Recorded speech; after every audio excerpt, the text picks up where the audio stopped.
Hello, hello, hello. Welcome to Friday Night Rant. I've been dying for you guys to see this show. The show is for the fans and by the fans. We let you guys pick all the questions that you guys rant, and we will just have fun, sit back, get yourself a drink, and just have fun. I'd like to introduce my co-host, Mr. Y, and my second co-host, Moyo. Let's just get him in.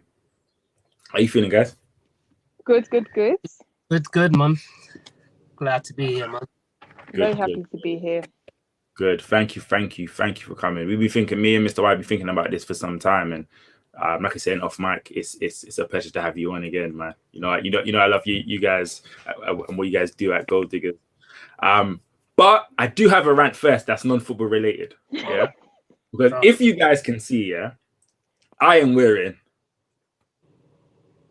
the t-shirt for it, yeah. My co-host, Mr. Y, yeah, and I'm gonna put him solo here for a second so you guys know, yeah. Mr. Y, yeah, this guy here, yeah, he didn't want to wear his one. It's still sitting here. Yeah. There's no commitment to the cause. It's not even commitment. He's making my head so long on that picture. Just not it. All right. So, firstly, Mr. Y, how are you? What's going on? Boy, I'm all right, man. Seen better days. 20th in the league, but we move. We move. An international break, a little break away from football, break away from Arsenal. So, I mean, you did get that win over Brentford, didn't you? I couldn't resist too earlier. I mean, the way you guys tweeted it was like you guys it was a 4-2 aggregate win. Like, the way you guys trust me, you know what it is when you ain't got much to shout for joy from. Like, you just gotta count your blessings and you gotta celebrate your little wins. And that was a little win, isn't it? So I understand, man. I understand. And Moyo, how are you? What's going on? I'm good. Firstly, let's announce what team you support, just in case the guys have forgotten. Oh, sure. I support Man United. I feel like as for right now, I can say it proudly. I feel like when we get to the middle of the season and they start disgracing me, I will say it very quietly. You have a point in like what month they're gonna start, like, sure. Yeah. Jan is when it's gonna become evident that it's over. But yeah, as of right now, we just need to stay in the mix. Yeah, no, of course. Well, we got some comments flowing right now, so I'm just gonna go through them quickly. We got Papa Bear saying long head. I'm guessing that's at wrong side. Because that's at the head. Yeah, and then we got Don One saying put on the tee. Exactly, and that's my first rant. Yeah, and then we got I feel your pain, Mr. Y. So this person's definitely an Arsenal fan, and then certified lover boy. Stepping outside of football again. Have you guys listened to Drake's album? I know this is not football related. Have you guys listened to Drake's album? I'm about 3/4 way through still. Yeah, same. I'm literally on song 10. That's what I was listening. Well, I'm not even 3/4. I say half. So I'm song 10. I listened to it yet, but when we come back again, I want someone. And you guys tell me if it's worth me listening in it, because I'm more of I'm a Yay fan too, so I kind of feel like I'm breaking like. You know what I mean? I have to be on one side of it.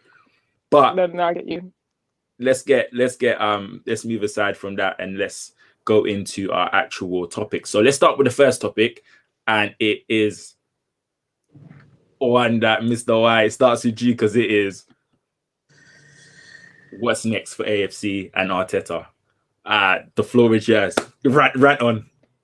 What's next? Well, it's a tricky one, to be fair, man, because the manager's obviously not good enough. He's a novice, doesn't know what he's doing. I mean, we started the game against City with a back line that came up from Wenger. He had about 3 players, if I'm not mistaken, that were all under the Wenger regime. But I'm also of the belief that it all starts from the top. So you got the Cronkies who've employed him, they've employed Edu, they've employed a bunch of novices who are basically dragging this club down to the ground. Like, we're sat in 20th. We got slapped by Brentford. We got slapped by Chelsea, and then we got slapped again by That's a lot of slapping, bro. I can't lie. That's a lot. That's the worst space. She just went. That's a lot of slapping. Like, I'm trying to say to you, like, we ain't even been competitive. Like, there's nothing in those games that we can look at and be like, all right, look, that we can take something from. There's absolutely nothing. We can't see no footballing philosophy, no identity, no heart, just it's like the players don't even want to be there. And it's a hard watch, man. It's a hard watch. I mean, I know we spent the most amount of money in the transfer window, but we spent it on essentially from early so no one can play. Slide it in there. But then we spent it on backup players, and it's kind of like a tricky one because we had so many players to get rid of, and we failed to get rid of them. And then we also needed squad depth, and it was either way one side was going to get neglected. So you can improve the first 11, and if you do that, and then you're relying on sales to improve the squad, then you've got no squad depth. Or you go down the squad depth route, and then you're hoping that you can make sales and improve the first 11. Never did that either. So the window, it was always going to be bust. And I kind of lay all the blame at the owners, so the Cronkies, for putting people like Edu in charge. Because when you see people like at Chelsea, when you see Marina doing her thing at Chelsea, pure sales. Even United the other day, getting 25 million for Dan James. Do you know what I mean? A sprinter. I ain't seen him do nothing from the play. You know what I'm saying to you? And you're looking at it and you're thinking, right, we got some decent plays here that can maybe fetch a certain fee. You know what I mean? You got people like Maitland-Niles, English. You're thinking they can get a little, you know what I mean, little something for him. And you come out the window and you're thinking, damn, the only player we sold was Willock for 25 million. And the rest were just loans, loan FC. Yeah, I didn't mean to interrupt you, but I was doing some searching. I didn't know. I thought you actually let go of a lot of players, but I thought like Bellerin and them man were going on fees. I didn't know it was all loans. Yeah, loans, not even an option. Not even an option to buy a Bellerin. Damn. You know, I say to you, like, and then Torreira done well out in Italy before he came to Arsenal. Couldn't get an obligation for him either. It's just, do you know what I mean? No money made, and then you expecting. Like, we ain't got a sugar daddy, you know what I mean? We ain't City, you know what I mean? So our whole model's based on selling to buy. And if you can't get rid of the deadwood, like, how do you expect them to buy? Like, I think we have like 4 right backs. Yeah, before we had 4 right backs before we signed.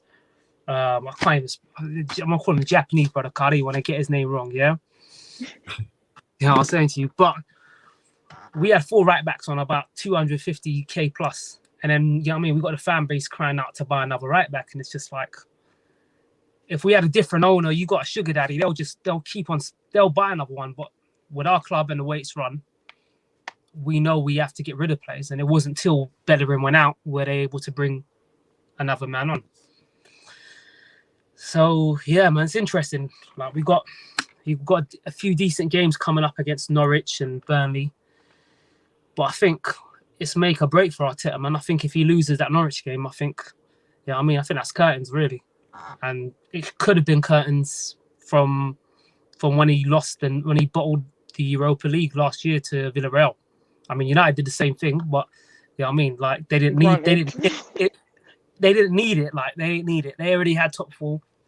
You know what I mean? But yeah, it's a hard watch. Do you think it's deeper than Arteta? Then you think it's the board? I see a lot of comments about, and I'll show them in a second. But are you more of a, so if say the board gave Arteta like the money and what he needed, do you think his philosophy and his type of management style would put you in a better position? Well, from what we've seen, the answer would be no, but that's all hypothetical. Like, do you know what I'm trying to say to you? If you give someone the best tools to do their job and they fail to do their job, you know what I mean? It's easier to kind of, you know what I mean, to get rid of them. But when you haven't done that, when you're still stuck with the likes of Granit Xhaka, when you're still stuck with the likes of El Nene, Kolasinac, like actual bums, yeah, people that you wouldn't associate with a top 6 team, yeah. You got Holding, you got Chambers, and do you know what I mean? You got players that are not at the caliber of Arsenal FC, and they're still at the club, and then you're wondering why they ain't doing better. It's been mismanaged for many years, and it's kind of like, yeah, they're just paying the consequences of that now, really. Yeah. Moyo, what do you think? What's your take on Arsenal? I feel like it's a tricky one. Obviously, I agree. I don't think Arteta's the guy. Like, I don't think that he's shown signs that he deserves way more money, because I feel like you don't know what you're getting with him when in terms of like the players he likes. So, like, you don't know if you're going to get a Willian, which was his choice, by the way. Like, he pushed for Willian, he pushed for Xhaka to stay. Like, there's certain players that he really likes that makes me question whether he knows what he wants. But then at the same time, like, you also got players. Obviously, I don't know if it was an Arteta choice or an Eddie choice, but like Lokonga, I think is a good signing. So if he wants that sort of player, then I think, yeah, then give him more money. But then obviously you don't know if he wants that or if he wants the Willian side. And I feel like there's just a bit of inconsistency when it comes to like how he wants to play versus the players he has. So like, yeah, you've got loads of bums. I agree. I wouldn't take most of Arsenal squads. But at the same time, so many teams have loads of bums, but they utilize, like, play the strengths of your team. Yeah. Like, make the most of what you got, basically, which I don't think he's doing. I don't think he's that kind of manager. Yeah. I don't think, and I've had this discussion with people before where I'm like, when you compare managers, like you compare, let's say, Pep Guardiola and Sean Dyche, or David Moyes. Like David Moyes and Sean Dyche, they can go out and work with a bunch of players and get the best out of them, regardless of how good they are. A manager like Pep Guardiola, by the way, I'm not comparing Pep Guardiola to Arteta in anything. Yes, you are. You slightly are. No, I'm not. Bringing a manager who's basically just a philosopher, almost like he's almost got like he wants to play this perfect kind of football. It's all relying on having the right tools. Like we saw Pep come into the Premier League with an aging backline and struggle to get top four, and he still had the likes of David Silva, Yaya Toure, Aguero, Kevin De Bruyne. He had some actual world-class talent. He struggled to kind of get the best out of that team, and it wasn't until he brought in, we spent 100 million on right backs and left backs, and was able to kind of shift the way he wanted. Brought in Edison, got rid of can't remember his name now. Joe Hart. Yeah, it wasn't Joe Hart. It was the other one he brought in from Barcelona. Oh, damn! What was his name again? Not Bravo. Yeah, it was Claudio Bravo. Yeah. Right, and it wasn't until he got all everything he needed in order to play his football. And I feel like Arsenal are at a point where if you're not going to give him all the ingredients to kind of play his football, then you're better off getting somebody who has man management skills that can actually get the better out of a certain, maybe not a core of players that are maybe not good enough, but you can kind of work to their strengths, and it's not reliant on the perfect brand of football. No, that's good. Let's slide in those comments and see what's going on. All right, so let's start with. They're still talking about putting the T on. 0 positive. 0. And then you got Edu out, yep. Which I think you're basically saying that needs to change. And then you've got a lot of Kante talk to replace Arteta. If we were to get rid of him, do you think Kante would really come? Why would he? I can think of a lot of reasons.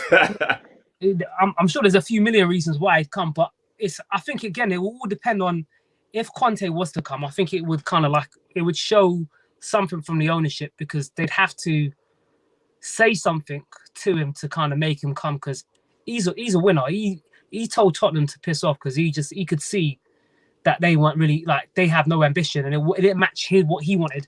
Everywhere he goes, he wins. So if you're going to bring in someone like Conte, there's certain things that have to be put in place or said for him to come. And it would actually, if anything, it would actually show, for me, it would show that the owners are perhaps changing, because you can't bring in someone like that without some sort of guarantees of, direction of where you want the club to go, and how you're going to go about it. Yeah, that's true. I agree. Yeah. All right, next one. Oh, Arteta out, Edu out. You know what? I've been in a few shows, and you know, sometimes they say better the devil you know than because you might think that, and then next minute you've got Roy Hodgson or Sam Allardyce, bro. So, and then you've got some next random person that's just replaced it, and it's crazy. To be fair, we need them though, because we're in a relegation battle, bro. We're 20th in a minute. But do you actually think that, like, I'm not an Arsenal fan, yeah, but I don't ever see you guys like. I see you guys starting slow and then maybe working up, finishing around 8th or whatever, or 7th, and I feel like that's just you guys for now, innit? Because I compare it to when we were at the bottom and we had that big few years of transitional. I still don't think your transitional period is as bad as ours was. I mean, I'm talking about when we had to bring back King Kenny and we were just like, every team was smoking us. We just weren't no direction. We brought Roy Hodgson, them people there, and it was just, like I feel at that moment we were in a worse position than you were. This is what I always say, guys, have your chin up. I can't see you guys finishing low. No, I mean, I don't think we're relegation candidates, but I will say I think the difference between us and you guys back then was that we're actually spending money, we're actually making decisions, but we're making a bunch of wrong decisions. And had you had competent people in charge, had you had right people in the right places, then the club would have kind of improved significantly. Whereas instead we're just declining. Whereas you lot before, you weren't really splashing money, and it was understandable. You know what I mean? And it wasn't till you know Brendan Rodgers came in where you got a bit of glimmer of hope. And football improved, and then after that there was a decline, and then Klopp came in, and then that's when everything changed. Yeah, that's true. Let's go back to the comments.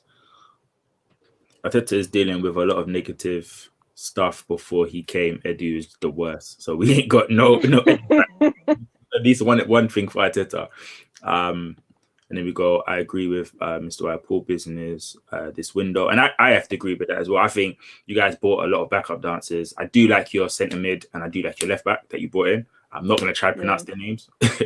but Tavares and who you said centre mid, yeah? Lokonga, yeah. Yeah, I like them too. I really like them too. Like, I genuinely like them too. I think you guys, like, I look at Arteta sometimes, I think, and Arsenal fans are going to kill me, yeah? But it's like, I think the position you're in, where you're back, like how you're trying to play, yeah, and the team you have is mad. That I would always play him, Jack, I'll be a lot more defensive and allow people to stay up front. But you guys still look like you guys want to attack, and I don't think you guys got that right now. Like it's like the other end of again. I'm going to compare it to Liverpool. You know when we had the Coutinho, then we was just outscoring teams, but we was winning like 7-5.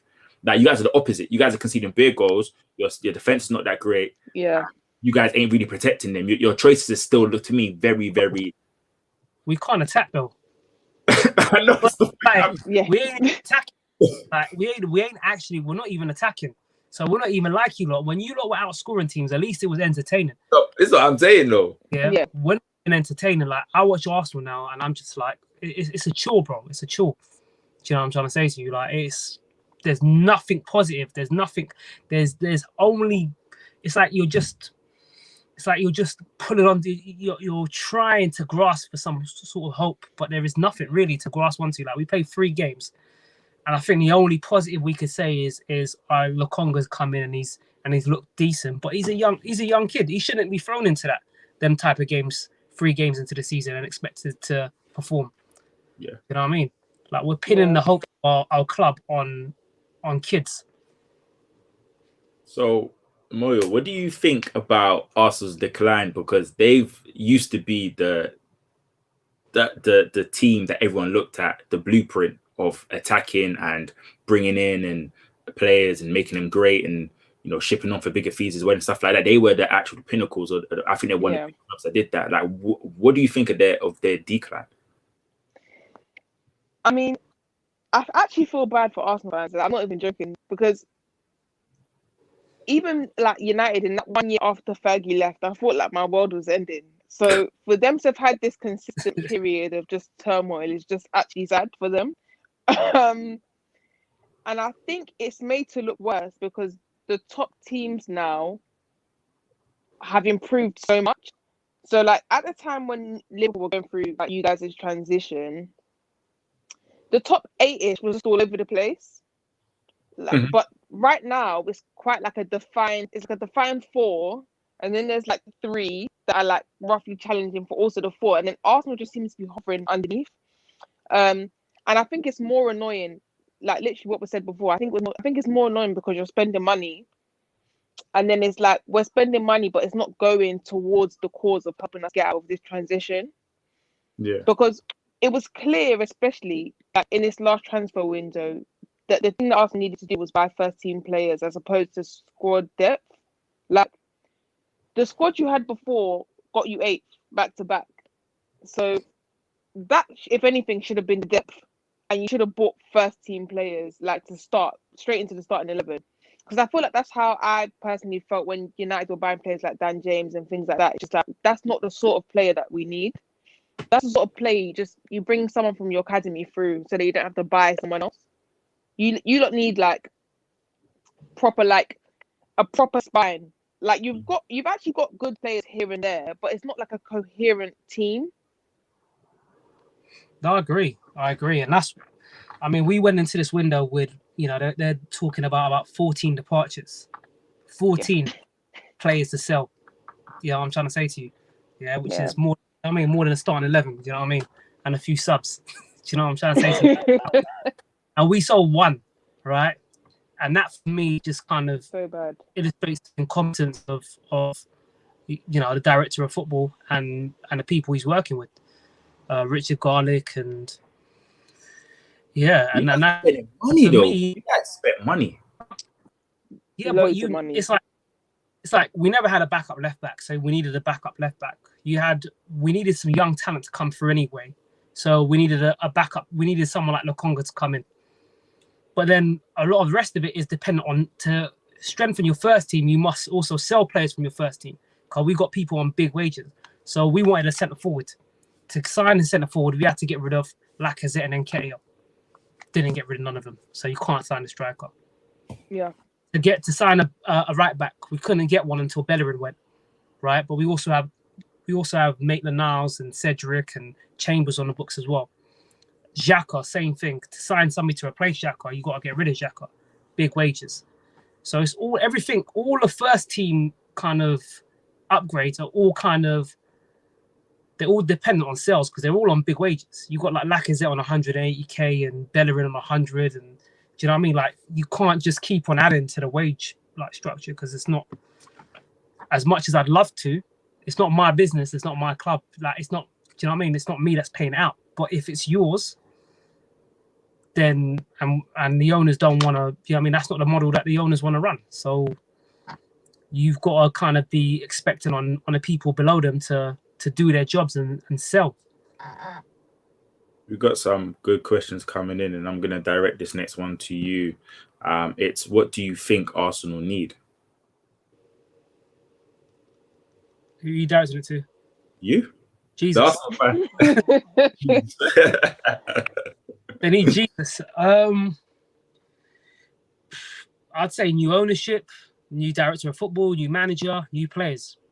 You know what I mean? Whole clean up. So pretty much everything other than the stadium. Because you got so much dead wood in that thing in that squad. I mean, I could list amount of players that I'd want out of that club, and I'd be happy to see go from the goalkeeper, from Leno to Holding to Mari to Chambers to even all the players that we mentioned that are gone on loan. Xhaka, Lacazette.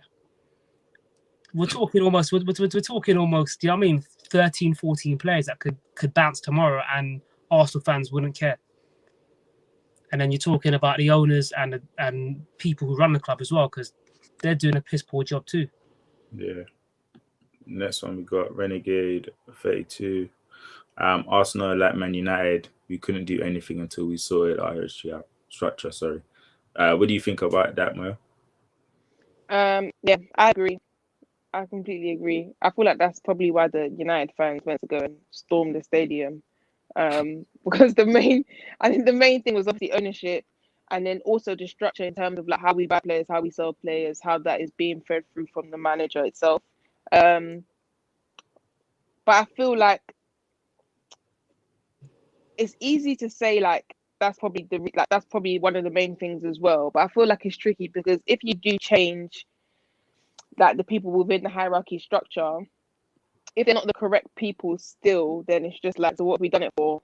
Or like it still needs to be the correct personnel that's been included. Like for example, when the United's one changed and they said it was going to be like Darren Fletcher and John Mercer, everyone was like, who are these people? Like everyone basically not all the time, but I feel like a lot of people want someone that already has a CV or background in doing like this sort of role. But when you want something like that, it's expensive, and our club don't want to do expensive. So That's true. Let's next questions. A lot of Arsenals that I took here. Thoughts on splashing 50 million on Ben White? Money well spent. I can't say that was serious. Do you know what it is? Yeah, I mean, there's English tax on it. I don't want to judge the player too quick because he's still young. So, and I ain't really watched much of him to kind of have an opinion. He's a ball playing centre back. He's English. That throws an extra 15, 20 million onto the value of the player, and it's hard to have an opinion on it. But I wouldn't mind them signing that player if they'd addressed everything they needed to as well.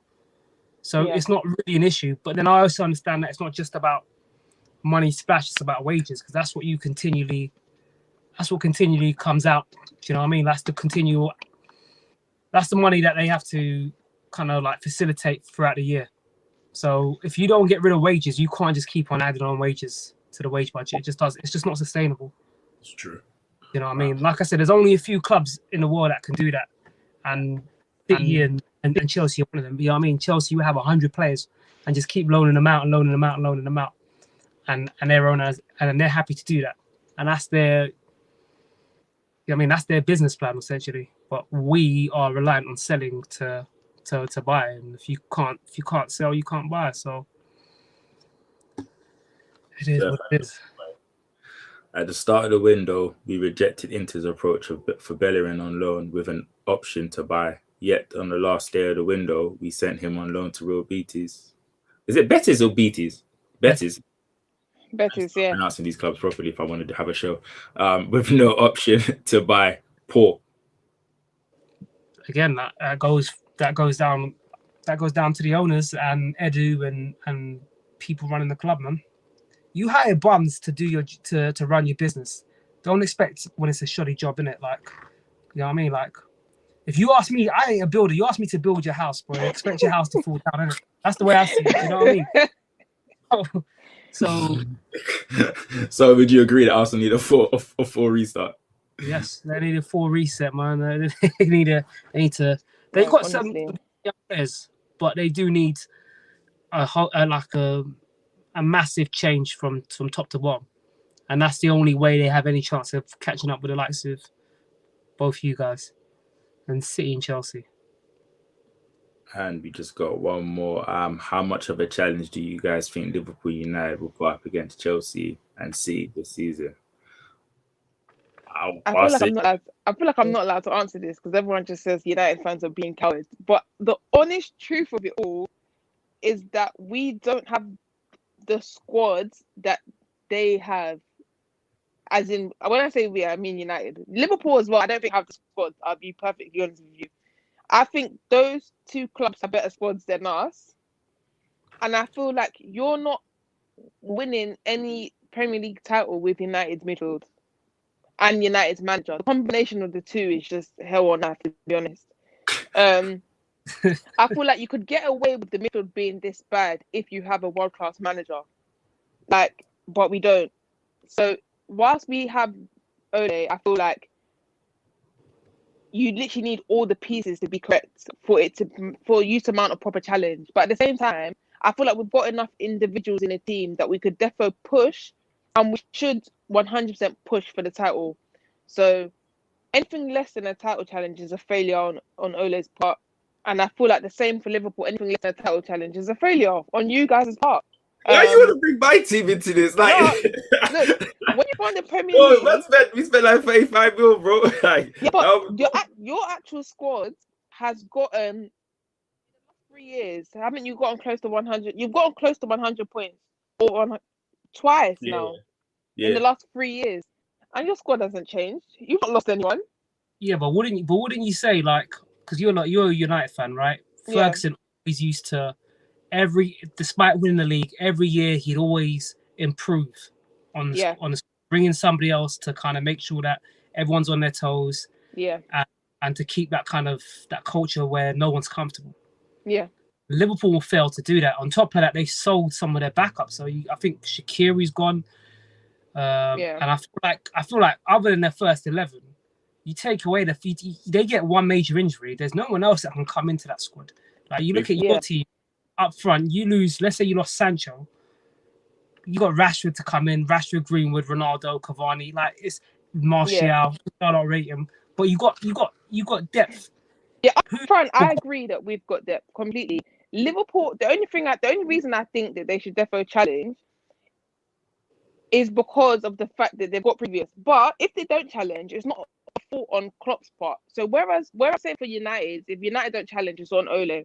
If Liverpool don't challenge for the title, it's on your owners. That one's just all on your owners. Actually, you know, it's funny. That's the next two topics that the fans voted. So let's move on to the next one, which is, are Man United serious title contenders? And we'll let the Man United fan talk. Okay, United. I don't know where to start. Honestly, it's such an up and down journey being a United fan. We know it really. We know. Honestly, you see the forward line. You see the depth that we have in terms of forward positions, and you think, yes, this team has to be doing something. Should be winning stuff for sure. But then as you go further back, the depth is lacking big time. Like I would easily, bar Pogba, swap our midfield for like most of the teams within the top 10. I feel like most. Well, we're top 20 to be fair. Yeah, you're top 20. I wasn't kidding you. I mean top 10 now. Oh. But like, I feel like other midfields have a more coherent midfield. Like you know what everyone's role is within the team. So like, even though like another team, for example, may lack the quality that we have in terms of individuals, the midfield itself is more coherent. So like, when you see it indeed Tielemans and Maddison, you know what each person's role is within the squad. And each person can shine because of the other midfielders next to them. Whereas I feel like we've just got a bunch of players with no proper direction. And I still feel like when we buy, there's not proper direction. Because the priority should have been to get a defensive midfielder. We can't keep doing this 2 for the price of 1 McFred midfielder. I can't do it anymore, honestly. Like, I think Ole's realised we don't have a CDM. So he was thinking, McTom's physicality plus Fred's energy together makes 1 CDM. But the problem is, that's still an awful CDM. That's still not the level of CDM that we need. So I think that we should push for the title. I think we will push for the title, but I think that will fall short based on the midfield. Well, you see your midfield thing, wouldn't that be down to the manager? Because like Tielemans and Diddy, the reason why we know what they do is because of how the manager set the team up, right? Yeah. So wouldn't you put that down to Ole? Like the fact that you don't know your midfield ain't function is down to him, essentially, because the way he sets you a lot up doesn't get the best out of your team. Yeah, I completely agree. Ole doesn't utilize what we have. I completely agree. And I've been saying that since the beginning, but people said I'm a hater on what Ole's doing there. But my thing is, I also feel like he struggles with the personalities that we have. So like, he knows in order to get the best out of Pogba, this is not an unlocking Pogba type of thing, but just so that he's playing his best, he wants to be further forward. So like, I think Pogba's made a comment in the past. It's like, for as long as we're playing a pivot, he would rather play on a wing. He said if we move to a 4-3-3, then he wants to be in midfield. But for as long as we're playing a pivot, he'd rather be on a wing. But the problem is obviously Bruno's up there as well. Van der Beek probably wants to be up there as well. Like, no one really wants to be in the pivot other than the people who aren't good. So I think and that's where Ole comes into it more so, because if I were him, I would have changed from this formation. But the problem with changing with formation is, if we do change formation, for example, to a 4-3-3, we then don't have personnel. Like, we don't have, like, in terms of the the mold of the person you'd want, it would be a Matic. But Matic, honestly, after 25 minutes is panting, and we can't do that. Like we that cannot work for this season. It physically can't work. So I feel like he's struggling. He doesn't know what to do in terms of like, where do we go from here? How do I get the best out of what I've got? But Ole doesn't help himself. So how have you not signed the CDM though? Like, have you strengthened like one of the places, probably most important place? Because he's just running off vibes, right? Ole's just running off vibes. That's literally it right now. He's just running off vibes, and he's thinking right now. Pogba's been playing on the wing. When Rashford's back, Pogba's gonna have to go back into the pivot. Like everything's dependent on something else. So if he does buy CDM, for example, McTominay, Matic, and Fred basically become surplus to requirements, and then it's like, what do we do now? So I think his struggle has been in terms of planning. So like, if he knows he wants a defensive midfielder, and the club told him, you're not getting a defensive midfielder unless we sell XYZ, he should have pushed to sell XYZ. Like whoever he needed to sell in order to facilitate that move for a defensive midfielder, that's what we should have done. To be fair, I feel like if you'd gone after like a Basuma or someone like your squad would was who I wanted. That was literally who I wanted. Yeah, your squad would be ready to compete on all fronts, I reckon, to be fair, because you got a nice forward line. I just think you got a hobbit for a manager, you know what I mean? And I feel like as long as he's in charge, you ain't never gonna get nowhere. Because I saw Traore just having fun the other day. Destroying us, yeah. Yeah, and I feel like so much luck. Like even your run, I think it was 20-something games away from 29, home. I think it was. Yeah, 29, I think it is. Yeah. Yeah, and I'm sure good telling them there's an element of luck. It's not management. 100%. But he's literally relying, like, that's what I mean in terms of we're just relying on individuals to bail us out. Like we can stink for 89 minutes, and Ole's still got the hope that one of the forward line will grab him a goal. True. So do you think Ole has the ability to win a title at United? No, we're not winning anything major under this guy. Nothing. But I will say thank you for all you've done in clearing out a lot of the dead. No, honestly, we're not winning anything major with this guy. But he's done a lot of good work. So like, I'm not taking for granted what he's done in terms of like making sure the camp is happy. But now it's time for someone to take over. If we want to go to that next level, someone else has to come in. Mm-hmm. But like I said, Ole's the master anyway of like, when it looks as though it's his final breath, like he just gets a kick of oxygen. So he's not going anywhere right now. So I think he was the perfect manager to stabilize your ship, to be fair, because I feel like when he came just with Mourinho and then you had Van Gaal before, it's kind of a toxic place, kind of like where we are at the minute. And I feel like he was the right one to get all the fans on board, bring everyone together. You know what I mean? Babyface last night. You know what I mean? It was part of the Champions League win and everything. You know what I mean? So we got ability to connect with fans. What do you think Ronaldo's impact will be on the team and in the Prem? It's tough because I was saying that we shouldn't go for Ronaldo. I'll be honest. Like I said, we need I didn't want everyone that we bought in terms of like forwards. It's all in vain if we didn't get a defensive midfielder, was what I was saying in the beginning. And I feel like we had enough forwards in the attack that meant that we could score goals. But Ronaldo is a winner. Like you can't deny, even I didn't personally want him to come back to the Premier League at all. Not that I didn't want him at United. Once I heard there was a possibility he was going City, I said, yeah, United should go there. But I'll be real, that is what happened. Like I feel like we basically paid so that he would not go to City, as opposed to we paid for Ronaldo. We paid to stop him from going there. And I feel like he'll bring a winner's mentality. And he'll bring a no slackers loud sort of mentality. But I do think that when you have Ronaldo in the team, it's sometimes to the detriment of others. I feel like in order for you to play to Ronaldo's strengths, you have to take away from your own strengths sometimes. But but within that, he wins stuff. So I guess it's a sacrifice the club's willing to make, because it's been too long since we won stuff, to be honest. The fact that Arsenal have won stuff more recently than United is a disgrace. I'll be so real with you. It's a big disgrace. But yeah, I think he'll bring a winner's mentality. But I'm worried for like some of the people in the squad, because how they play is not going to be accepted by Ronaldo. I'll be like, it's not gonna run at all. And I also worry for how like Ole's going to be able to like manage him.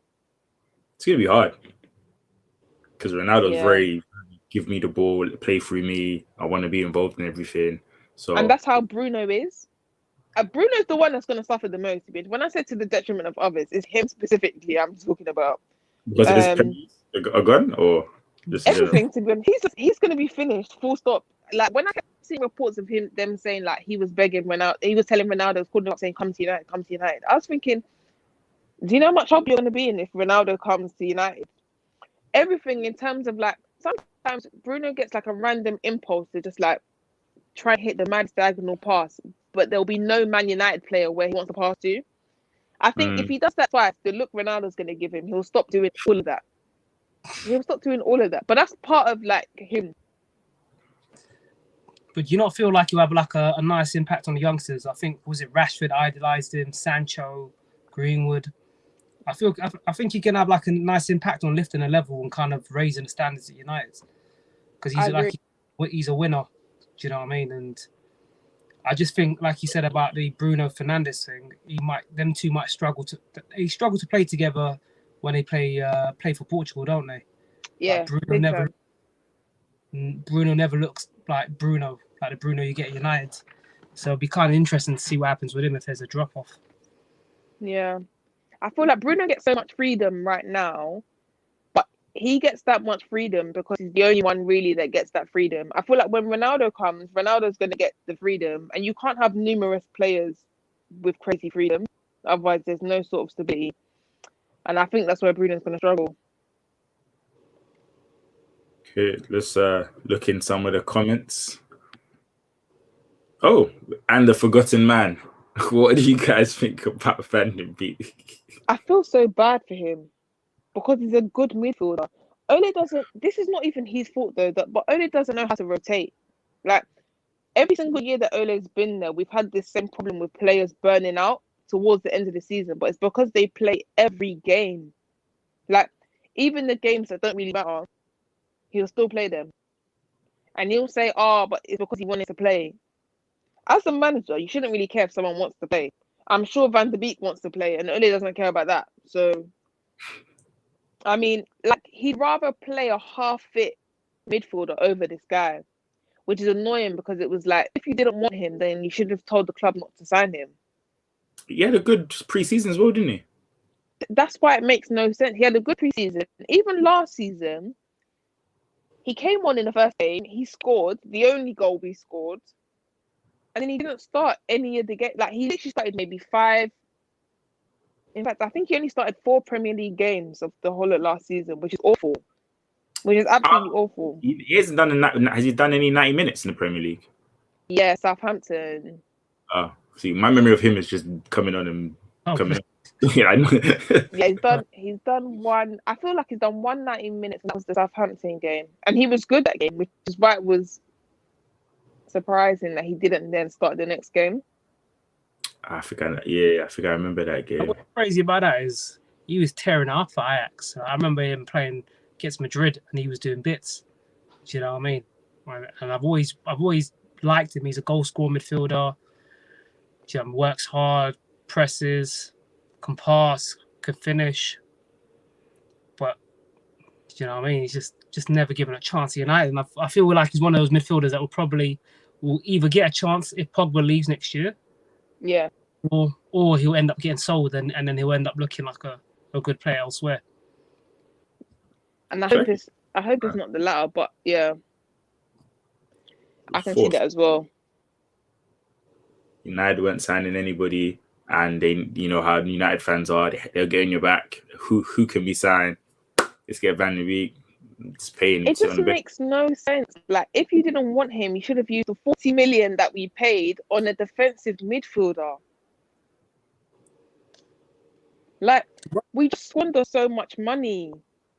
The worst thing is, it's not even like he's a bad player. Like, he's a good player. He's a very good player, and he'd suit a team that actually like uses the ball better than we use it. So like, I feel like he'd suit a Chelsea more than he'd suit United. Even when we bought him, to be fair, that is what I thought. Because of the fact that I said I wanted he would suit Arsenal as well. Well, no, well, anybody who suit Arsenal now. We'll take anybody, man. We'll take anybody. Take anybody. You know what? United want to play so quick, yeah, that sometimes when he starts and Bruno's on the bench, the United fans are just like begging for someone to just play the ball quickly, and he's not someone that's like that. Like, he wants to work with the ball, which is how Ajax play, but he doesn't realize we're not a footballing side. I'll be real, we're not a footballing team. It's true. For like, it's just being forced. You're not a counter-attacking team. You're not a possession-based team. Yeah, and that's but what why not let him go though? Huh? But why not let him go? Like you needed a CDM. He's still valued at I'd say 35 million, if anything. We could sell him. I'm sure. Is it Basuma? He was valued at what, 35, 40 million. Like, I don't get how you couldn't make something. Huh? COVID market, would you say? Oh, Jesus Christ! I almost forgot about that. Yeah. Apparently, he has to go on loan though, and Ole said no because he wants to use him. So if he doesn't use him now, then Ole's just a prick. Sorry. We got another question. Who does United get to replace Oli though? You have had big personalities in Mourinho and Van Gaal. Oh my God, Van Gaal, that legend. Throwback. So who would be an ideal replacement? It's tough. I think about this often because I think about Ole leaving maybe every month. But I feel like it's tough. The person who I wanted before, I don't actually want anymore, and that was Pochettino. Like, anyone that knows, I was saying Pochettino since 2016. Like, I want him. But sometimes he moves a bit bummy. Like, he also makes me question whether he's that. I feel like since he's been at PSG, I've questioned it more than when he was at Tottenham. At Tottenham, I thought he was that guy. Mm-hmm. And him at PSG is making me think he's not. Like, even when he has the players, he's not really that guy. I feel like in terms of like the top managers in the world, you put Conte up there, but when you get someone like Conte, you're basically selling your soul. Like, he will win you something major, yes, but when it's all said and done and he's left after 2.5 years or whatever it's going to be, you are going to have 40-year-old men in your squad. All the young players are going to be gone. And then your transfer targets are going to be like Willian and Hulk and God knows who else from the Chinese leagues. Like, it's just a disaster. So it's just a case of, are you willing to forego everything you built over the past couple of years to win a league? I think most clubs would. That right now, Chelsea, like, boom, let's sign older players. Let's go. I would. I thought I would until that's basically what we did with Jose, except we didn't win the league. The young players still wanted to go, and then like it could very easily. I feel like with a club like United, it backfires so often. Like, when Chelsea bring in someone to win the league, they always win the league. But when United bring in someone to win the league, that's not really how it works. Like, we've not really got the juice like that anymore. That's true, you know. I think with Conte, the biggest problem with Conte would be go to a back three because you don't really play a back four. So I feel like Bruno, and if you manage to keep a hold of Pogba, one of them will suffer, or one of them, or both will suffer because he plays with a two-man midfield. None of them really fit a pivot midfield. Yeah. So they'll either get thrown out to the left or the right-hand side. So yeah, that would probably be the biggest problem of Conte for me. Yeah, I don't think we've got the squad now that Conte would think best of. I do think that he's someone that comes in and just tells someone, like, you're playing here now, so get used to this position. He's not really a where do you like to play. I'm highly certain he didn't ask Victor Moses, do you want to play wing back? Like, he said, you're playing wing back. Yeah. Like, And I feel like because the players want to win so much, and the fact that a lot of the players in the United team haven't won, they'll do whatever he says. Bruno's definitely suffering though. That hero ball that he plays is not running with Conte at all. Yeah, when I think about managers for you lot, I struggle to think of a manager because I just think. We got Zidane in the comments. But he's a good manager. I don't know. Would you take Zidane? I like Zidane. Yeah, you take him? I'd take him over Ole, but I'd probably take most people over Ole. Yeah, there. Yeah, that's Oh man. I take Nagelsmann as well, depending on how he does at Bayern. It depends. I need to see him at Bayern to know if I completely take him. But from what he did at Leipzig, I would have taken him last year for sure.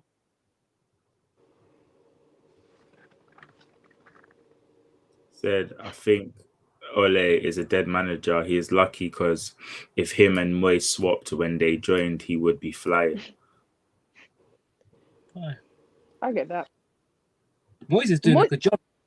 Moyes is a good manager. He's actually a good manager, but I also think Moyes suits that sort of like, let's say West Ham become a club that always get like between sixth and seventh. That's what I always saw him as. Like when he was at Everton back then, and Everton were the sixth place club, he suited that. Like, I feel like the expectation when you go to a top club is like, we want a trophy every year. Like, but Ole's getting special passes. So we have to disregard. Why do you think that is, though? I honestly don't. I think because, in fact, there's no explanation for it. Everyone's just a mess. The club is just a mess, and Ole's cheap. I think that's just it. In terms of pundits. No, go on. Sorry. So in terms of pundits giving him a free ride, it's because they know him, and that's about it. I just think you lot are sentimental.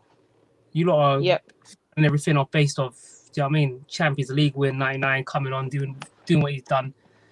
And that's what it's based on. It's not based on what he's delivering week in, week out for the last few years. Like, let's keep it real. Yeah. Arsenal fans are saying that we should sack Arteta on the basis that he lost to Villarreal. United should have wiped the floor with Villarreal in a final. Yeah. They haven't won like we've won more than they've won. Yeah. Yeah. We're a mess, yeah. And he's got a chance to win a European trophy against a poor Villarreal team. Yeah, let's not kind of like get it twisted. Yeah. They're a poor team. And he's bowled it. Absolutely. And if he had no association to United, he would have been gone. If that was Jose Mourinho or Van Gaal or anybody else, they would have been gone. But because he's got that relationship with the fan base and how he brought everybody together when he first came in, the owners just think, all right, let's just stick with him because he unites people and he doesn't polarize the fan base. But in terms of management, what's he done in all the years? Like, his best thing is just bringing people together. Do you know what I'm trying to say? United have sacked people for less, so I completely agree. Like, Van Gaal got sacked 3 days after winning the FA Cup. The club used to not care, so why they care now, I don't know.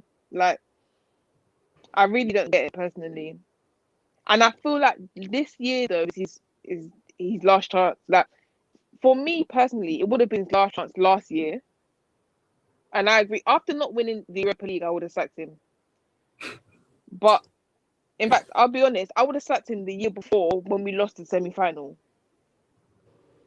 But I would have definitely sacked him last year. But this year, after the amount of money they've given him, he's getting sacked if he doesn't win something big. I've got a conspiracy theory. I think he's not getting sacked. I think they're going to use him to try bringing Haaland. That's my little thing. And then maybe after that, he'll get sacked. Once they've got Haaland in, he can go. But I think I'm seeing reports that, like United are going to be in for Haaland come next summer. And obviously, I'm sure, if I'm not mistaken, he's the one that gave Haaland his debut. Yeah. So, and obviously there's the whole Norwegian connection as well. So I wouldn't be surprised if he does a decent job. Maybe not win anything, but challenge that they just keep him in there on the basis that he brings in Haaland. I can't do it anymore, unfortunately. I think this year is my Haaland or no Haaland. Yeah. This year, if he doesn't win something big, he needs to be gone. Because that would have been, 3.5 years? Or 2.5? No, it's 3.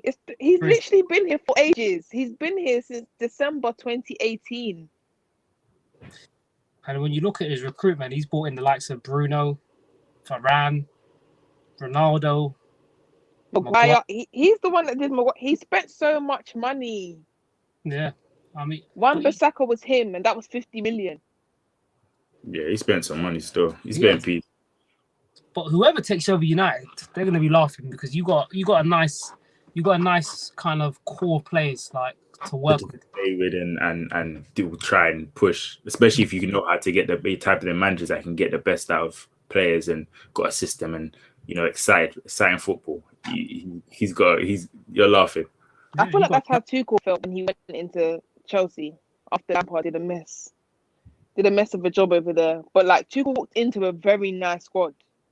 Yeah, but that's why I always say it's like when people are kind of like going after Arteta, I'm always like, he should get sacked. But the ones we should be going after are the people that run the club, the directors of football. Because if you do your job right, if your manager doesn't perform, you can get sacked and somebody else can come in and they've got a good basis to work with. Whereas if they don't do their job, if director of football doesn't recruit and sell well and leaves the squad in a poor state, you can bring in the best manager in the world, and they're going to struggle to get much out of that squad because there isn't much to get out of them. Like they're not good enough.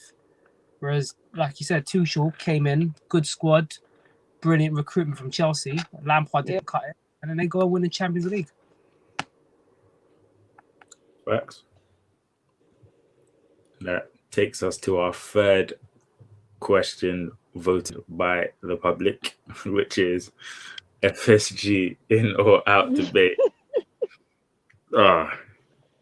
I'll start by saying, this whole debate, has been mad on I would say Facebook, been mad on Twitter.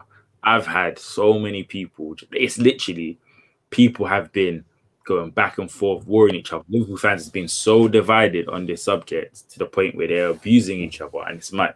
That's all I've seen. From my account, I've just been tweeting that don't get me wrong.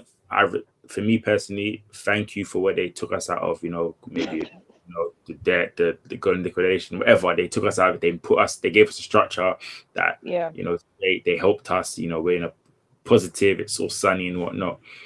But, and again, I'm saying this with a little bit of, like I said earlier, the better the devil in it than other guys coming in and taking it. I still expect a lot more from them. I get where I don't feel like we're in a position where we have to sell to buy. I get why we do it. I don't feel like we have to. And if you look at our last transactions and stuff like that, it's never really been I'm going to go slap this money in the play. We've never really been that club, so I get it. But the sheer fact that we want to challenge and the sheer fact that we have not even been linked to any players or let's see if I can do business, to me is mad. It's actually mad. Like, I'm all good. I'm all for people saying, "Oh my God, Mike Edwards, he's sold players that's like 10 million for 20 million, whatever." Cool. But my problem's always been quality and squad depth, and we don't have it. Our best quality and squad depth was Shaqiri. We got rid of him.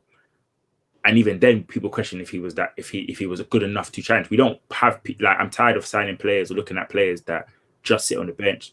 When we need people that's going to try and challenge our front three. We signed Jota, cool, and everyone's saying Jota, whatever. But for me, our front three is Jota, Mane, and Salah. Bobby's not been at it as well as he should be. So for me, I would like them to try to, I don't know, man, just give us something to get happy. And the thing about them that kind of even got on my nerves even more, was announcing contract extension. That was very cheeky.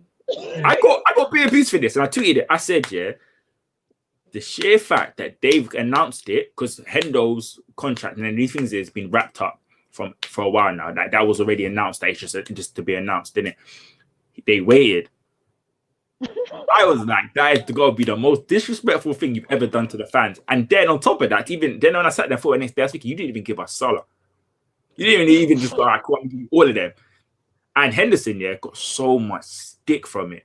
And I was just like, as a fan, and I also just go back, I always get the both sides of every point in it. Like when we were trying to go in for Werner, it was like, why would we sign Werner now when we can get him on a free next season or whatever in January, whatever, pre-contract in January? I get that.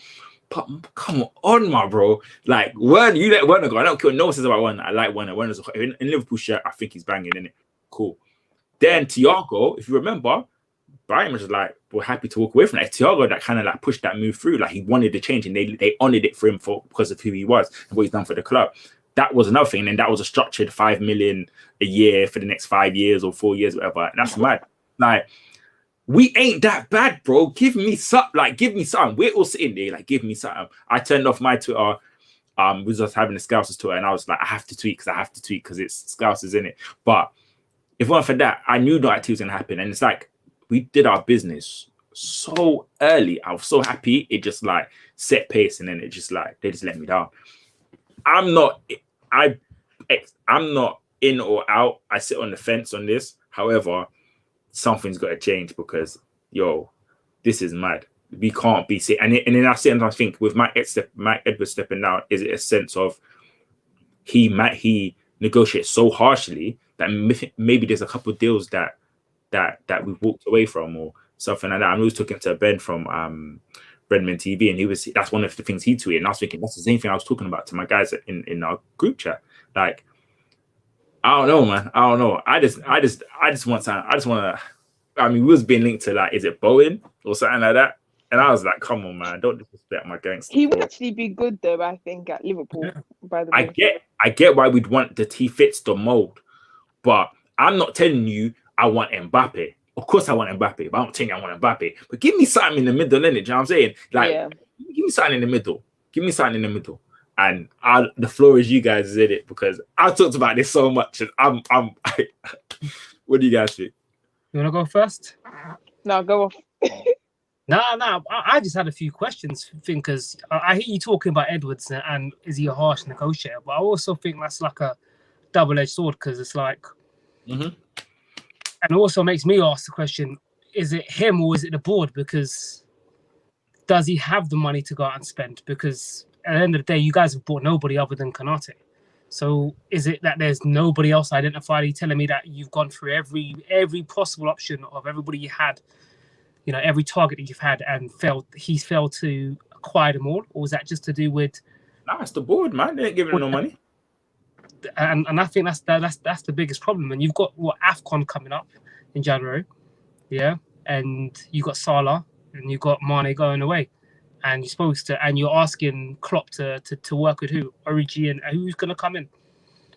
That's the point. That is the point. And then you think of like Wijnaldum going, and they're like, but we only use about 12 or 13 players. Like that's the team. That's our team. We got about 12, if that, because we saw Shaqiri, and we already like kind of like, what's going on here? So. And then not replacing Wijnaldum. And the reason why I say Wijnaldum is because he was Mr. Reliable. Like he played every game. He played multiple positions. He did his job. And we've got rid of somebody, and we're saying, oh, it's fine. We've got Keita back. I love Keita, but oh my God, we've got Ox. And when I'm thinking, firstly, the quality of Ox is not there.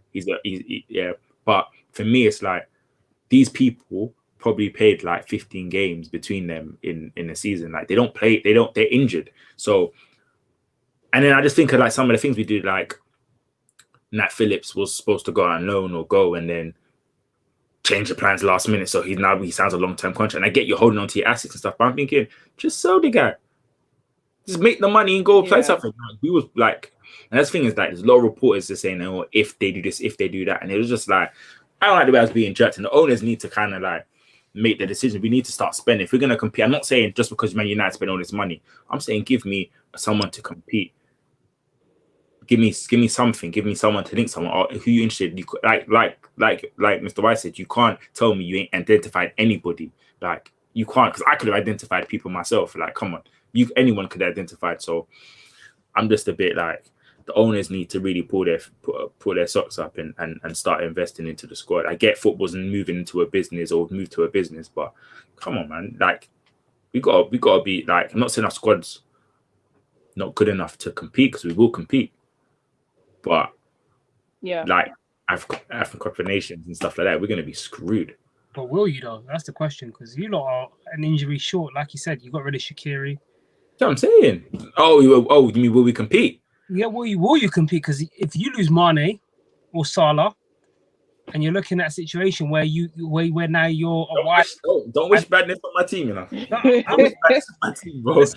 It's a lot. Listen, it's a long season, yeah, and everybody picks up a few knocks. I'm not talking about like season, like out for the season, but I'm saying throughout the season, everyone gets a few knocks, and you're gonna have to rely on other players, yeah. Yeah. And I'm just looking at your squad, and I'm just like, and I feel for Klopp, because you lot have had what you lot had a significant period without like being able to win the league. You've won the league, and you've got a world-class manager, and he's not going to be here forever. And rather than back him and let him go again, and it's not even back him in terms of spend 150 million. We're talking about even if he bought in a Boeing, because we've seen Klopp do this kind of thing before with Mane, Jota. Like, I looked at these players when he was signing them, and I was like, and I said it to you, these are perfect players for you lot, just because they fit what the manager wants, what he demands. So even if he bought in a Bowen, and I know he's not the most glamorous name, but neither was Jota, but it's what the manager demands from the club. The loan system as well, man. I'm seeing players go, and I hear people saying, it's the start, but you're talking about, I see Wolves trying to get Renato Sanchez on loan and Pjanic leave it on loan, and all these, like, I know they might not, I mean, Renato and Renato don't fit in our team, but you can't, I know parents might or whatever, but they were quality that were open to be loaned out and stuff like that. We didn't even try. When you look at Saul or Window? Sorry? Saul, the brother that went to Chelsea. Oh, yeah. I mean, it was okay, wages and whatnot, but no disrespect, I could have told you that he earns dumb money for his team, and Liverpool's not going to pay that. So if I can tell you that, why are we even entertaining? Why are we even trying to entertain anything? Like, anybody could have said we're not paying that, because we don't pay big. Do you know what I'm saying? We don't pay big. We're just about getting into the late 200s. We don't pay people big money. That's not what we do. And again, we have to be careful, because these players that we have can go to another team and earn 3 times what we're paying them, and it's the Klopp culture that keeps them here. But Klopp's not going to be here forever. I agree. Yeah, it's a yeah. If you're not going to spend, then you definitely need to be smarter in the market.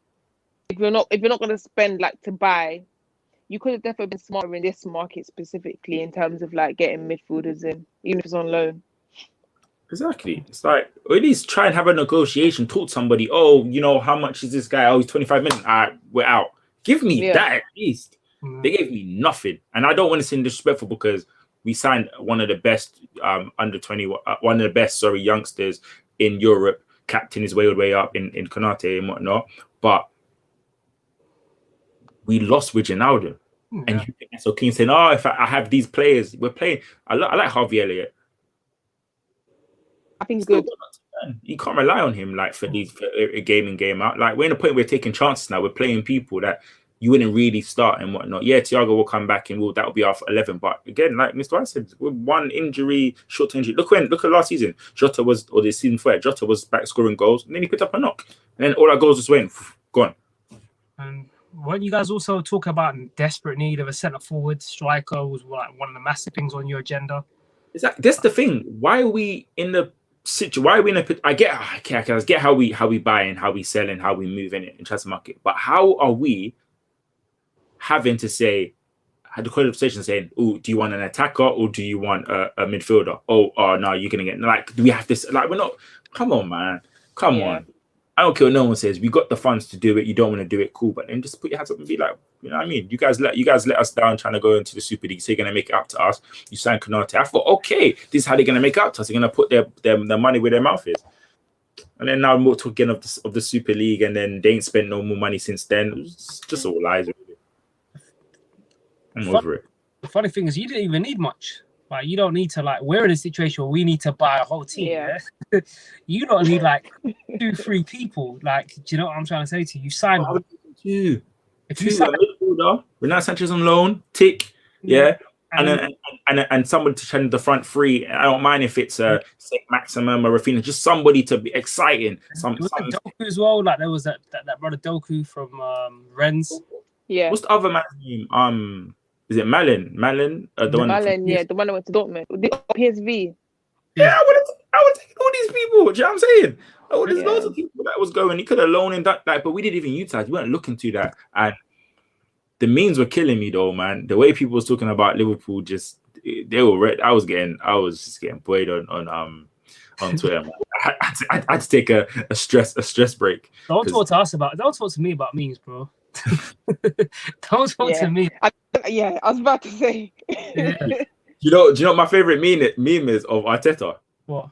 You know when you go to forfeit and Arteta's got his hands on his head, and then it had that's my favorite. That's my favorite because whoever came up with that, it was well done to you because that was mad. Oh, that was mad. But let me look at some comments. Or to start this one, I think the board should be held accountable. 100%, and I think that's what you guys was agreeing with as well. Because I ain't blaming Klopp. I'm so glad we got Klopp. I'll never blame that guy.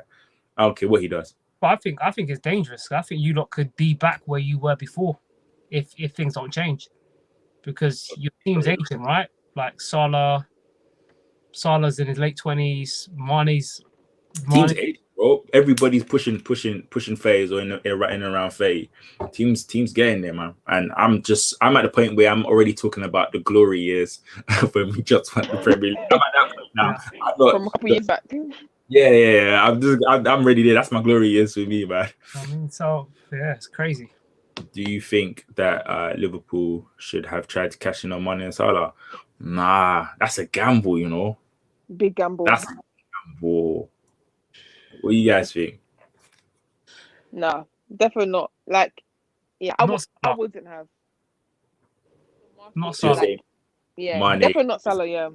Yeah, Mane I'd consider if depending on the kind of money you're talking and what you can buy with that, because, like I said, he's been on a little bit of a decline recently, hasn't he? Mane. Yeah. And I feel like you lot have set like this kind of model where you lot will sell big, like you did with Coutinho, and then you will take that funds and invest it wisely into where else, you know what I mean, wherever it needs to be. So I could have seen you lot selling, say, a Mane and investing it wisely into another wide forward that could be, you might not be able to do what Mane's doing right now, but within a season or two kind of help you transition as well from, like, because you said a lot of your players are aging, so he'd be somebody that could, in 2 years' time, would be doing bits. I would have taken Coutinho back on loan. I would have taken Sturridge.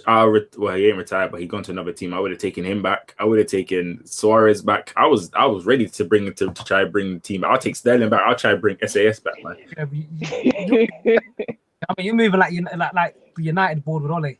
That's what you're man. Just give me them times. Does Xabi Alonso still play football? Because I'll bring him back too. Oh hell no. Any assistant coach assigned? I know, right? Winnie not replaced. I spoke about it earlier. That was just terrible business. And to let someone like that go on a free, and then to talk about not age and what, I don't know how to do about that, but age and certain things and stuff. I'm just like, I'm happy for his move. I don't have a bad thing to say about Wijnaldum. That's a player that I wanted from when I used to play FIFA back in the day before he even went to Newcastle. But to let someone like that of that caliber to leave on a free, to me is just crazy. Like, it's crazy.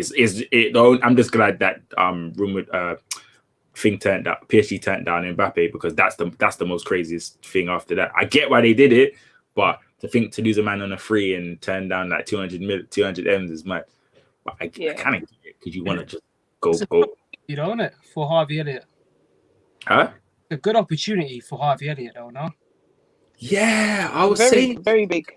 Yeah, I was saying like he kind of gives me like Shaqiri type of vibes. He's still got a lot to learn, but he gives me like strong left foot, eye for a pass and whatnot. I wish him the best. He looks good, but I still think it's a lot to expect from him. But he looks like he's up to the challenge. Looks very confident. So, it's what's needed though. Now, wouldn't you say, like in terms of like when you got like a youngster of like a certain caliber of talent, you kind of need to give them a significant amount of game time. And if you sign somebody else, especially with more reputation, like with a bigger reputation, you'd expect what's the name's game time to be significantly lowered, and eventually probably just get sold off. Eventually, get loaned out because you'll never have like there'll be no way into the first team. I think it's kind of a hard ground to kind of balance because yeah, you want to bring these players in like same with United and Greenwood he's playing a good amount of game time, but you can also kind of like you can take him out of the limelight if need be and then bring him back in and help him develop. But if United went out and signed, I don't know, another world class top forward, another one, then that would kind of like destroy his kind of down the pecking order, isn't he? Yeah, his pecking order and his pathway to the first team. Do you know what I mean? Yeah, I don't personally think that United sign a. The only reason why I don't think as well that we're gonna go for Haaland next year is that I don't think we sign a striker next year. I think when Cavani goes, we won't sign a striker for a year or so. I think it will still be Ronaldo, and then Greenwood will be the second in command at strike, and then the rotation option on right wing. I think he'll split his time between. I think if we go out now and get a young striker, then it's just like saying Greenwood, you're going to be playing right wing basically forever. I think it's a bit too definitive if we go and get a striker straight away when Cavani leaves. Yeah, I mean, but can you pass up Club of United? Can you pass up on Haaland though? Because that's the only thing. It's almost like the whole Ronaldo thing. You didn't want him to go to City, so you signed him. So would you want Haaland to go City? Because his dad played there. He grew up being a City fan. Yeah, we'll be finished if he goes to City. I don't even like we'll be absolutely no. Yeah, you're right. In that respect. I think if we do go for someone like Haaland, Martial's getting sold the day after. Martial will go with Cavani. So then it wouldn't at least be like Greenwood is going to get consistent minutes on the wing. Yeah. It'll still be difficult though, like in terms of because there'll be loads of players, Ronaldo, Haaland, Sancho, Greenwood, that's a lot of depth. You're right. You're completely right to be honest. I think I'd love to have that problem. I mean, instead I'm out here talking about Eddie Nketiah and don't forget Pepe. Huh? Smooth Pepe. Yeah, Pepe and you know what I mean? It's not a bad place to have. You know what I mean? And if you want to be like you were, that was always the kind of mantra with United under Ferguson. You lot used to have enough strikers. You used to have at one time you had Tevez, Ronaldo, Rudy, Berbatov, and it worked. You know what I mean? So it did. What about but Jailing? That only work when you've got a proper manager in charge that's going to be like, I'm gonna try and give everyone minutes, but if you don't get minutes, soz. And Ole's not that. No player is gonna take soz from Ole. Let's be real.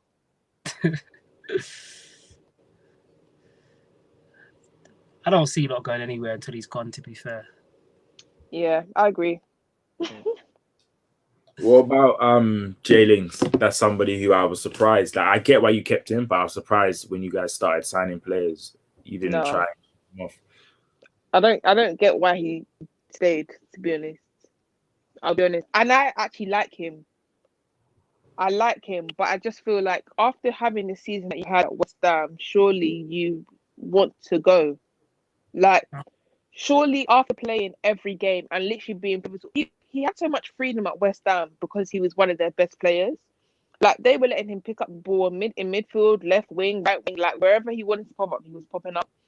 And I feel like right now he's going to be getting the absolute scraps, if anything. And I just feel like for someone that wants to get called up to England, again, this is not how you're going to do it. Gareth Southgate's not going to be able to justify selecting selecting Lingard in the summer based on his scraps of minutes. Yeah. Hmm. I think you lot should have pushed him out the door, to be fair, because his value's never going to be any higher. Do you know what I mean? Like, he came off what he came off, and he was doing bits last season, and now he's going to come back and be a bench warmer. Like, he's not going to get game time. The amount of forwards you have, do you know what I mean? He's going to get. He's definitely behind. He's definitely behind Ronaldo. He's definitely behind Rashford. He's definitely behind Sancho, Greenwood, Cavani. So where's he playing in that front line? I just don't see it, and I feel like the way West Ham were pushing for him. Apparently, though, they were saying that it's too much money. But my thing is, they would then start going after someone for 30 million. So you have money then. Like, you're going after someone for 30 million. We asked you for 25. Like, surely there was wiggle room there. Like, even though we asked for 25, I'm sure if they'd have brought 20, even if they'd have brought 18, we probably would have considered it. He has 1 year left. He has 1 year left. They'd rather go and spend 30 million on someone that's not even in the league, that's going to need an adaptation period, than someone who you know is going to slot straight in, which is weird. Yeah, no, it is. I mean, we had that with Xhaka, so I know exactly how you feel. Roma said no to Roma. Was saying 12 million. Yeah. And then they spent 40 on 35 on Tammy Abraham. On Tammy. I think it's weird for Lingard because, like he was talking about, him going to playing for England, and he had a phenomenal season with West Ham, and still didn't get into the England squad. So, what is he expecting if staying there, even asking for another loan or something, or option to buy? That sounds weird to me. It just doesn't make sense. Yeah, it was once again. I think Bannon was just so bad. Take pictures of and where do you guys see your clubs finishing, and then we'll end on that. Where do you guys see your clubs finishing, and who the winners are? I say third. And who do you think's got the league? Chelsea. Cool. Yeah, I'd go Chelsea for the league. I just think they're kind of just the amount of signings they've made, the way they strengthened, they're just a unit. It's gonna be hard to stop. And where do Arsenal? Bro, I can't answer that question. I've got no clue. You know, at the minute we'd be lucky to finish 8th. I could see us finish 10th, 11th. Yeah, at the minute I see a mid-table finish, far away from European positions. Far. Yeah, I agree with Chelsea. I think Chelsea, if they ever got the centre back, what's his name? Konande? Kunde, yeah. They got him complete. But because I thought centre backs they could still go, but the way Rudiger's playing, it looks like Thiago Silva's gonna be playing in Christensen. They look like they're holding their own. But yeah, I'm going Chelsea to win. I think we'll get third place. I think first and second is Chalobah looks decent too, isn't it? Chelsea. Very. I even think if Chelsea didn't get Saul and they didn't get, and I know they didn't get a centre back, but I still think the way Tuchel has them all drilled in terms of like everyone knows their position, everyone knows where they should be on the pitch. They don't look like they're conceding goals. I just feel like even if like injuries happen, there's someone that can slot straight in. He's gotten them to the point that where they're so comfortable and confident in like where everyone's supposed to be on the pitch that I don't doubt that they can win this league. Yeah. With the midfielders defend and can pass. Yeah. And can do box to box. They have so much of the ball. Yeah. And they don't concede goals. Like they won so many games 1-0 and they don't look like it doesn't look like it's gonna end 1-1. When United are winning 1-0, I literally hold my breath until the whistle's blown. Whereas with them, when it's 1-0, they could be 1-0 up from the second minute and they won't look like conceding. Yeah, no, I think Tuchel's done brilliantly because he hides the flaws of his players. Like you see people like Jorginho, who's very unathletic. Yeah. Has been something we found out many times. Like, but the way in which he's kind of positioned the team and he structured the team. He doesn't get caught out. You don't see weaknesses on the pitch. He plays to his strength, and the same with his defenders. Like if you look at them individually, Rudiger, Christensen, Azpilicueta, they're not defenders that you'd sit there and say, "Oh, I take all three of them on my club." They're not world-class defenders who you aspire to. But what he's done is he's created a system that plays to their strengths and hides their flaws. And I feel like that's exactly what it brings out the best of the whole team. And yeah, they're gonna be a hard team to stop, man. Yeah. That's good. All right, so we'll end it there. That's Friday Night Rants. So Moyo, where can tell the people where they can find you, what you got coming up, what's going on? Let them know. So you can find me on my app that's down there, but also on the Goaldiggers UK Twitter page, which is also in my bio, and same on Insta, but it's Goaldiggers UK _. Yeah, lots of football content coming up, and then a lot of like women's WSL content as well coming up this year as well. Perfect. Looking forward to that's something I actually want to start. We're gonna start diving into because I started to watch more of the games. That's looking interesting. I'm watching it. I'm just on Twitter to get my knowledge up a little bit. But I've been watching. And again, guys, that's literally been our first special of Friday Night Rants. We had the lovely Moyo. Thank you again. You got myself, SILO, and you have Mr. Y. Have a nice day. Thanks for having me. Of course.